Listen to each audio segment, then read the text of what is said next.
Most of Yemen's food enters through Hodeida's port despite Houthis' claims of being under blockade. Hopes of ending Yemen's war and achieving peace wane as New Year approaches.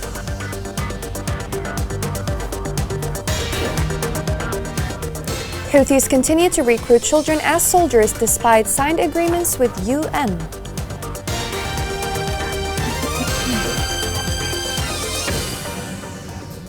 Welcome to Yemen Today TV. This is the English news from me, Shazad Belbey.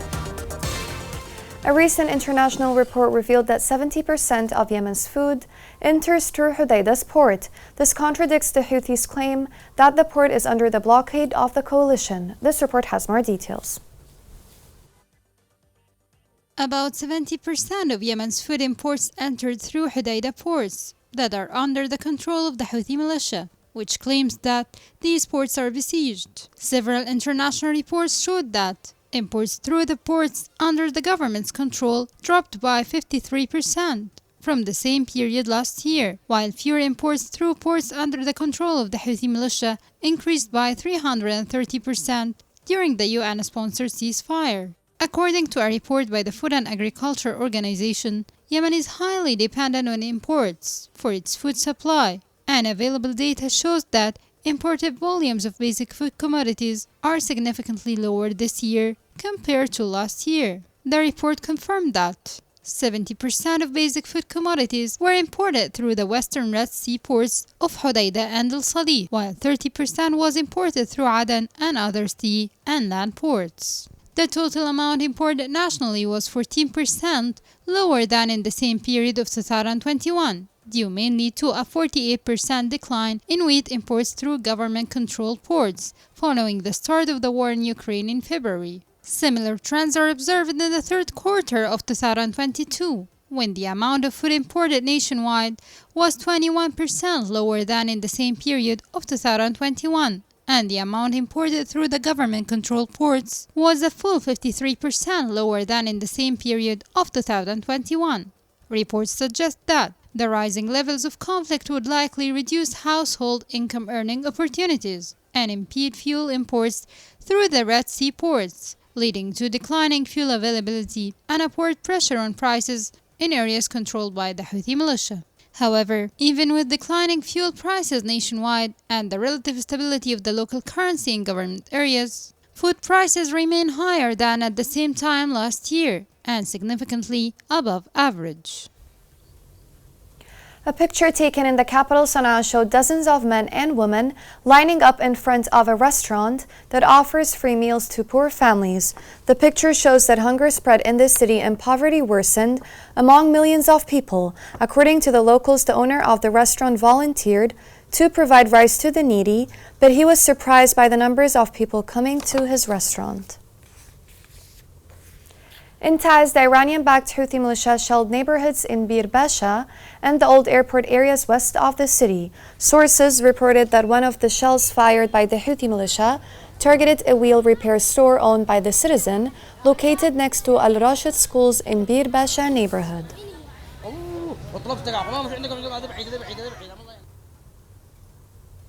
A Thawra hospital, which is the largest hospital in Taiz, announced it had stopped working due to fuel shortage.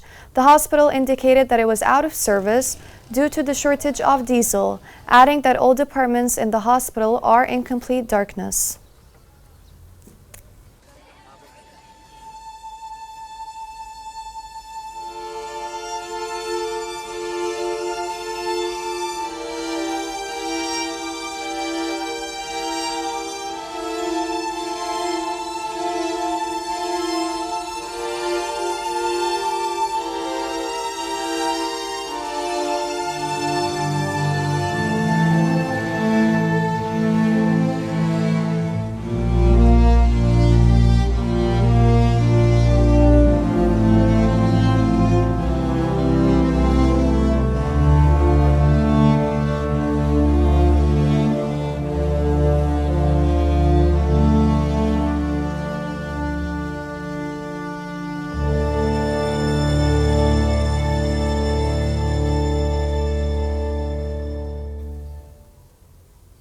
The security services stopped a Houthi attempt to plant explosive devices in Ma'rib. According to sources, security members were able to monitor the Houthi cell in the governorate that tried to plant explosive devices. As the new year 2023 is about to set in, hopes of ending the war in Yemen and achieve peace seem to be little. This report has more details. On April 2022, an international truce entered into force for the first time in Yemen in 8 years. The fragile international peace, however, quickly evaporated at the mercy of the obstacles and escalation of the Houthi militia, which refused to extend the truce and headed towards a military escalation on the ground. They took the truce as a station to mobilize for a new round of war. The Houthi militia has now brought the truce to a dead end. They have made thousands of violations on the ground, which reinforces the conviction of the Yemeni people that there is no peace without deterrence. According to estimates by the Yemeni government, the average number of Houthi violations per day has reached about 50 Houthi breaches in various governorates. More than 1,100 civilians have been killed or wounded. The Houthis took advantage of the pause in the airstrikes of the Arab coalition to plan the largest number of land and sea mines, as well as recruit children and youth to camps in northern Yemen. The reports of the United Nations and local organizations documented shocking numbers of mine victims of the Houthi militia since the truce entered into force in April. The Yemeni Landmine Monitor also documented the fall of 270 victims of Houthi militia mines in only one Yemeni governorate, Al Hudaydah, where the largest minefield is located. The Houthi militia also admitted to recruiting 3,000 members during the humanitarian truce. For its part, the Yemeni government says the Houthi militia exploited the fuel coming through the port of Hudaydah militarily to profit and finance its war, in addition to evading paying the salaries of the employees according to the United Nations truce agreement. Indeed, all negotiations with the terrorist militia ended without reaching a result or even a glimmer of hope to extend the truce to protect the Yemeni people from the woes of war. The Security Committee in Al-Mahra discussed the security situation in the governorate. The meeting reviewed the emerging security issues, and the governor stressed the eagerness of the local authority to restore security conditions. He called for the conditions for protecting the shipping sector and drawing up security plans that include all sectors.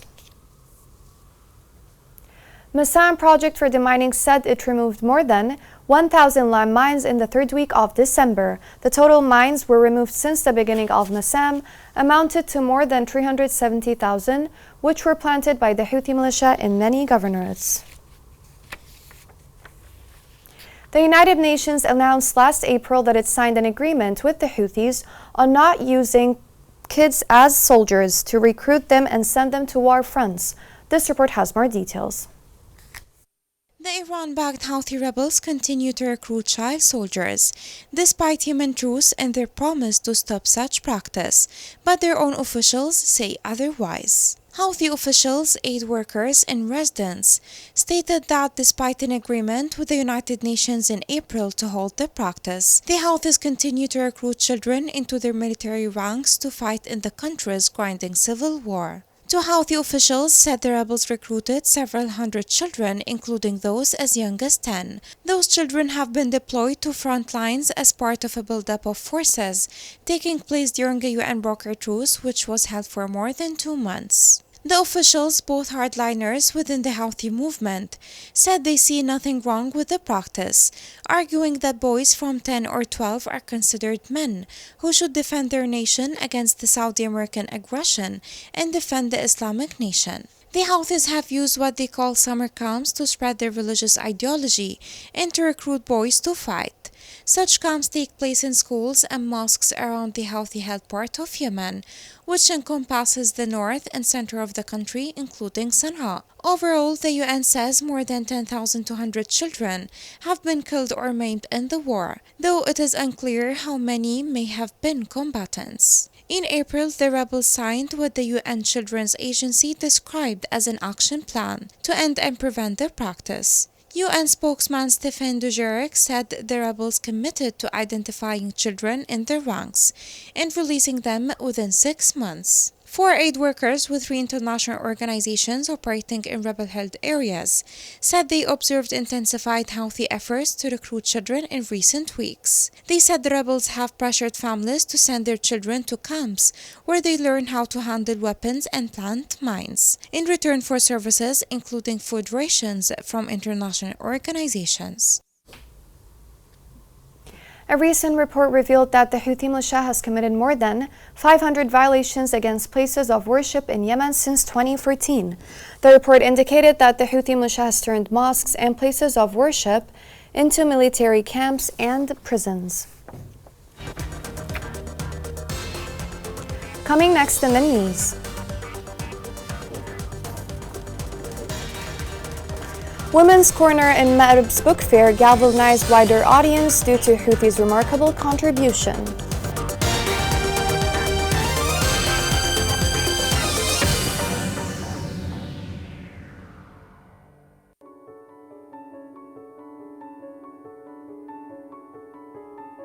نشن الديمة من الغيل والغيلة تبعيد كنا ندي بالدواب نعبي ماء وترجعنا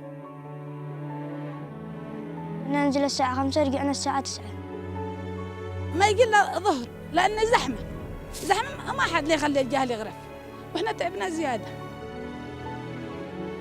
وكنت أحس صدري يوجعني وعز قدرك ركبي يوجعيني. كنا ما نستخدم حتى نغسل أولادنا إلا يعني بأيام معدودة. كنت أغيب على المدرسة لأن كنت أروح الديمة. حتى وإن كان يجي الأمطار تروح هدر لأنه ما في معي خزانة. الوقت نشتري ب30,000 دي مع هستيلك ما يغلقش معها الشهر. بس راح تطلب الله ولا أي حاجة عبلا كل شغلك الماء. Welcome back. 1 person was killed and 5 others were injured in Taz. A local source said a generator exploded in the center of Taz, killing 1 of the workers and injuring 5 others, including citizens.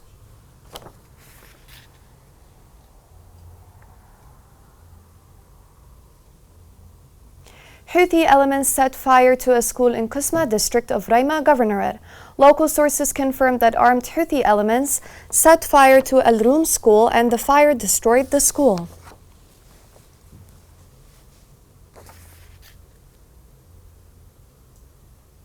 People died and were injured, including 6 people from 1 family, as a result of the collapse of an old house in Al Bayda. Local sources said a house collapsed over the people and neighboring houses. They indicated that 6 from 1 family were among the dead, including 2 girls and 3 other neighbors who came to rescue them. Displaced civil servants have staged a protest in front of the presidential palace in Aden. This report has more details. These employees have fled the hell of the Houthi terrorist gangs and the famines they caused, leaving their homes and jobs, fleeing to a place of safety and stability. It was not in anyone's mind that their salaries depend on the areas controlled by the legitimate government, where they sought refuge and are under the directives of the relevant ministries, even though they are government employees. Most of us are displaced, and we are so old to go through all this. Our age are 60s and above. They are supposed to honor us and help us improve our situation. They should give all the displaced people their rights and benefits in all Yemeni governorates and the legitimate areas. However, they stopped our salaries. This should be considered as a crime. We ask the government and the Presidential Leadership Council to take the proper action and give us our salaries that we worked hard for them. The employees had no choice but to organize protests in front of the presidential palace in the interim capital Aden to express their complex suffering between displacement and the suspension of their salaries. We appeal to the Presidential Leadership Council to work on giving all the Yemeni citizens their salaries as employees and leave this issue aside from the political conflicts and the war that is ignited by the terrorist Houthi militia. We should not allow them to use the Yemeni citizens and their suffering as a card to pressure the international recognized government during the political dialogue. The demands of the displaced were overwhelmed by their fear of exploiting their suffering as a political bidding card in the ongoing conflict in the country, although there are human rights, subsistence, and humanitarian demands. The Corner of Women has galvanized wide audience in Ma'rib's second book fair. This report has more details. The role of women in the second book fair in Ma'rib was very crucial, as they reserved their seats at the top of the hierarchy of cultural activities and participated in the display of heritage and handicrafts. It formed an artistic painting that attracted the attention of visitors. Majida said that the exhibition represented an opportunity to introduce visitors to the heritage of Ma'ribian women and their products. Women's representation in Ma'rib is very good to revive Yemen's culture. Today we have a book fair which reflects Ma'rib's inheritance, as some people lack knowledge about it. Artifacts and various handmade products were uniquely displayed in the corner of the second book fair in Ma'rib Governorate. Many women participated with their various products, such as accessories and incense industry, which complemented the decoration of the exhibition with its exceptional scents. Arish said that the exhibition represented a small place for her to display and sell the products, in addition to showing her diverse craft and profession. We had the chance to display our products and sell them to visitors. We love to share the Yemeni inheritance with all its forms, and women from all the governorates have participated in this. The book fair has given women a chance to display their talents, including drawing, handwriting, and photography. Palm fronds, ceramic, and bakery utensils look like a masterpiece, in addition to handicrafts which are engraved with the fingertips of these girls, who took the second book fair in Ma'rib as an opportunity to display and sell their handicrafts to visitors and participate in the societal and cultural activities. Here's a reminder of the main headlines. Most of Yemen's food enters through Hodeida's port despite Houthis' claims of being under blockade. Hopes of ending Yemen's war and achieving peace wane as New Year approaches.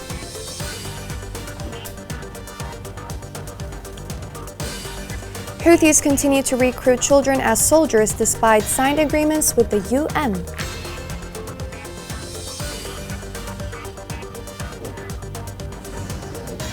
This is the end of the news. Thank you for watching.